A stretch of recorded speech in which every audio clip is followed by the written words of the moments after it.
ओम साई राम, जय साईनाथ। नमस्कार भक्तों, स्वागत है आपका हमारे चैनल पर। श्री साईं सच्चरित्र पावन अध्याय 48 में।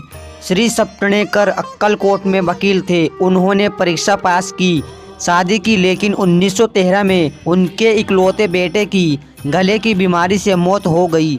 इससे इनका दिल टूट गया। बहुत दुखी हुए। उन्होंने पंढरपुर, गाणगापुर जैसे तीर्थ घूमे, वेदांत सुना, लेकिन मन की शांति नहीं मिली। फिर उन्हें सेबड़े की बात याद आई, जो बाबा के भक्त थे।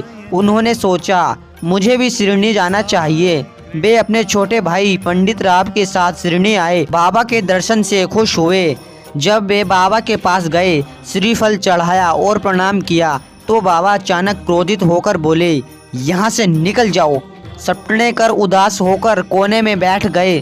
फिर किसी ने बाला शिल्पी का नाम बताया। बाला शिल्पी ने बाबा को फोटो दिखाई और पूछा, ये किसकी फोटो है? बाबा हंसकर बोले, ये मेरे दोस्त की फोटो है, और सप्तनेकर की तरफ इशारा किया। सब हंस पड़े। फिर बाबा ने फिर कहा, निकल जाओ। सप्तनेकर दुखी होकर शिरडी से चले गए, लेकिन मन में सोचा कि अगली बार दर्शन जरूर कर लूंगा। कुछ समय के बाद फिर वे शिरडी आए। इस बार भी बाबा ने निकल जाओ कहा, लेकिन सप्तनेकर अब समझ गए कि ये उनके पिछले कर्म की सजा है। वे अकेले बाबा के पास गए, चरणों में सिर रखा। बाबा ने उनका सिर सहलाया। फिर बाबा ने एक चरवाहिनी को कहानी सुनाना शुरू की। एक बनिए की कहानी, जिसमें उसके इकलौते बेटे की मौत हुई। सप्तनेकर को लगा, ये तो मेरी ही कहानी है। बाबा ने चरवाहिनी से कहा, ये आदमी मुझे दोष देता है कि मैंने उसके बेटे को मार डाला। क्या मैं बच्चों को मारता हूँ? अब मैं एक काम करता हूँ, अब मैं उसी के बच्चे को फिर से उसकी पत्नी के गर्भ में ला दूंगा।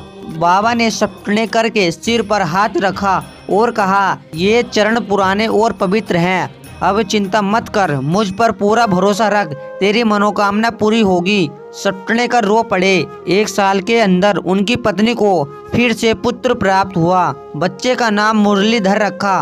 बाद में 2 बेटे और बेटी हुई, भास्कर और दिनकर। वे बच्चे को लेकर शिरडी आए, बाबा के चरणों में रखा और कहा, बाबा हम आपका ऋण कैसे चुकाएं?